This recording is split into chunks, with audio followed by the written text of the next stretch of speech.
ભાવનગર લોકસભા બેઠકના બીજેપીના ઉમેદવાર નીમુ બાંભણિયાના સમર્થનમાં ભાજપ પ્રેરિત માલધારી સંમેલન યોજાઈ ગયું હતું, જેમાં ભાજપના ઉમેદવાર નીમુ બાંભણિયાનું ઢોલ નગારા સાથે સ્વાગત થયું હતું। ભાજપના ઉમેદવારને જંગી બહુમતીથી જીતાડવાનો બોટાદ માલધારી સમાજે તેમની વહારે આવ્યો છે। કોંગ્રેસના નગરપાલિકાના પૂર્વ સભ્ય છેલ્લા મીર પોતાના 40 જેટલા ટેકેદારો સાથે ભાજપમાં ભળ્યા હતા અને નીમુ બાંભણિયાને જંગી લીડથી જીતાડવાનો આશાવાદ પણ તેમણે વ્યક્ત કર્યો હતો।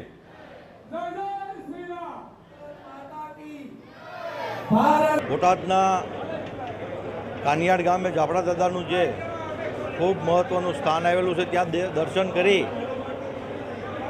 પછી બોટાદ શહેરની અંદર માલધારી સમાજના જે સંમેલન હતો, ત્યાં આજે ખૂબ ઉત્સાહભેર માલધારીઓએ નરેન્દ્રભાઈના અને ભારતીય જનતા પાર્ટીના સંમેલનમાં સંપર્કમાં ઉતર્યા હતા। 2001થી 2024 સુધી કોંગ્રેસ પાર્ટીમાં કામ કરતા હતા।